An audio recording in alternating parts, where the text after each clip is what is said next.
খিচুড়িটা দেখি। এই দেখেন খিচুড়ি, টান টানা টানা টানা, দেখতে পাচ্ছেন। তো আজকে খিচুড়িটা ইয়ামি লাগছে। তো আজকে আমাদের ও মাই গড, আজকে খিচুড়ি এসে পড়েছে, গরুর মাংস। তো চলেন গরুর মাংসটা দেখি। এই দেখেন গরুর মাংস, টান টানা, কি আমি লাগছে দেখতে। আমি খাওয়ার জন্য এক্সাইটেড, জানেন। আম্মু আজকে আমার খিচুড়ি রান্না করেছে, এক্সাইটেড। তো আজকে গরুর মাংসটাও আমার আম্মু রেঁধেছে। তো ফুপি এখনো আসে নাই, আমরা কেমনে খাবো? ফুপি এখনো তো আসে নাই, আসলে সবাই খাওয়া দাওয়া শুরু করে দিবে। ফুপির জন্য অপেক্ষা করছি। কখন আসবে? আমার অনেক খিদে লেগেছে।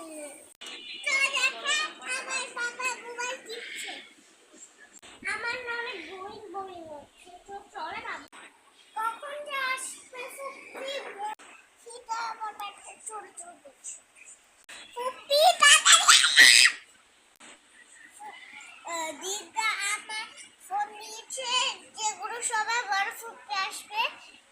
হায় আল্লাহ, ফুপি বললে দেরি করে আসবে ভাই, আরো 1 ঘন্টা লাগবে। ভাই গো, পড়ে গেলাম।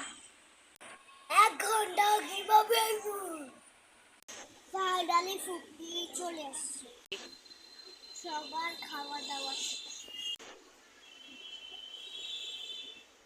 বাংলাদেশ এখন একটু ঠান্ডা খাচ্ছে।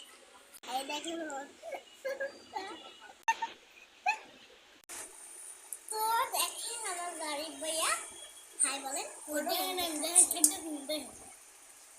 ওই বলো চুপ। ও মাই গড, তোমাকে তো সবাই দেখছে। খাওয়ার সময় ওর মাথা ঠিক হয়ে যাচ্ছে।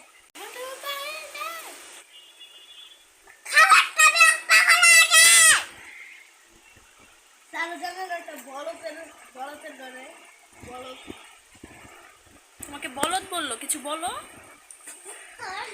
নো, হাতে আলাই বলো চলবে না। তুই একটা ফাজিল, আর ওকে আমি জীবনেই ফাজলামি করতে দেখিনি, বুঝছেন? মাংসটা কেমন খেতে? একদম এই দেখেন একটা পেতনি, অনেক মাংসটা খেতে কেমন বলেন? একদম ইয়ামি, পুরো জয়ের মতো খাটা ই করেন তো দেখি, আপনার দাঁত দেখি। খাটা। Oh my God. এই দেখেন খাটা। আজকে ব্লগটি এ পর্যন্তই, সবাই জানাচ্ছি